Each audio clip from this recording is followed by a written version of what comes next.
Doctor Bhimrao Ambedkar, जिन्हें बाबा साहब के नाम से भी जाना जाता है, जो भारत के एक महान वकील, अर्थशास्त्री, राजनीतिक, लेखक और समाज सुधारक थे। अगर अब भी आप नहीं समझे तो मैं आपको बता दूं कि मैं जिस शख्स के बारे में बात कर रहा हूं, वो अपने देश भारत के संविधान लिखने वाले डॉक्टर भीमराव अंबेडकर हैं। भीमराव अंबेडकर, जिन्हें पूरे भारत के अलावा और भी कई मुल्कों के लोग इनसे भलीभांति परिचित हैं, जिन्हें भारत का हिंदू धर्म का एक धड़ा इन्हें हद से ज्यादा पसंद करता है, बल्कि उन्हें अपना इंस्पिरेशन यानी आदर्श मानता है, तो वहीं इसका दूसरा धड़ा इन्हें नीची जात का बल्कि इन्हें एक अछूत मानता है। दोस्तों, भीमराव अंबेडकर जो थे तो एक हिंदू, जिनकी पैदाइश 14 अप्रैल 1891 को एक हिंदू घराने में हुई थी। लेकिन इन्होंने अपने एक स्पीच में कहा था कि मैं पैदा तो एक हिंदू हुआ हूँ, लेकिन मैं हिंदू नहीं मरूंगा। आज के इस वीडियो में हम डॉक्टर भीमराव अंबेडकर के बारे में बात करने वाले हैं। साथ ही ये भी जानेंगे कि वो इस्लाम को इतना ज्यादा क्यों पसंद किया करते थे और क्यों उन्होंने अपने लोगों से इस्लाम को एक्सेप्ट करने की सलाह दी थी। और सबसे अहम बात यह कि क्यों उन्होंने हिंदू धर्म को छोड़ा, आखिर उनको हिंदू धर्म से क्या तकलीफ थी, आज के इस वीडियो में हम जानेंगे। उससे पहले दोस्तों, आप हमारे इस चैनल को एक सब्सक्राइब कर दें। दोस्तों, डॉक्टर भीमराव अंबेडकर की जिंदगी से जुड़ा एक बड़ा ही दिलचस्प किस्सा है कि डॉक्टर भीमराव अंबेडकर ने अपने साथ घटे इस घटना का जिक्र अपनी किताब वेटिंग फॉर द वीजा 1901 में गोरेगांव यात्रा के दौरान हुए छुआछूत का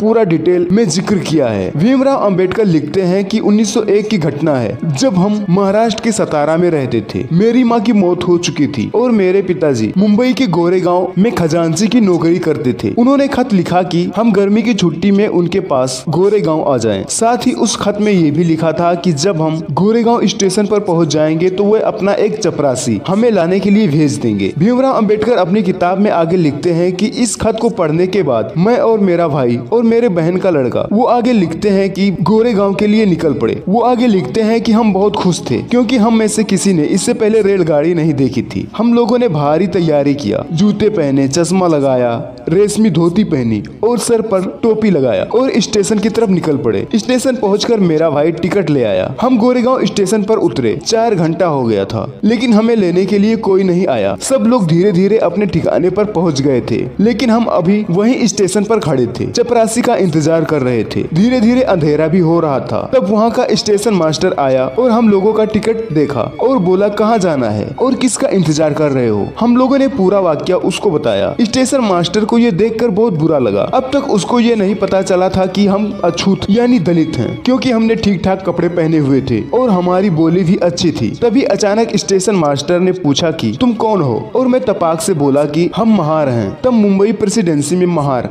अछूत माने जाते थे। इतना सुनने के बाद स्टेशन मास्टर के चेहरे का भाव ही बदल गया और वो दबे पांव अपने कमरे की तरफ चला गया। जिसके ठीक 1 घंटे बाद स्टेशन मास्टर वापस आया और पूछा कि तुम लोग कहाँ जाना चाहते हो और अब क्या करोगे। तभी भीमराव ने कहा कि हम गोरेगांव जाना चाहते हैं। अगर कोई बैलगाड़ी मिल जाती तो हम अपने ठिकाने पर पहुंच सकते थे। तब स्टेशन मास्टर तलाश कर एक बैलगाड़ी वाले को लाया और भीमराव को कहा कि उससे बात करें, लेकिन उसको ये मत बताना कि हम अछूत हैं, उसको बताना कि हम मुसलमान हैं। जिसके बाद भीमराव अंबेडकर ने ऐसा ही किया और बैलगाड़ी वाले से उर्दू में बात करी ताकि उसको यह यकीन हो कि हम मुसलमान ही हैं। लेकिन बैलगाड़ी वाले को ये शक हो गया कि ये अछूत हैं, जिसके बाद वो भी इनकार कर गया। अब शाम होने लगी थी। बच्चों ने सोचा कि कुछ खा लेते हैं। उनके पास कुछ खाना भी था जो वो अपने साथ लाए थे, लेकिन उनके पास पीने के लिए पानी नहीं था और अछूत होने की वजह से कोई उन्हें पानी देने को तैयार नहीं था। जिसके बाद उन्होंने बिना पानी के कुछ खाया और बैठ गए। जिसके कुछ देर बाद वो बैलगाड़ी वाला जाने को तैयार हुआ, लेकिन उसकी कुछ शर्तें थी। वह किराया डबल लेगा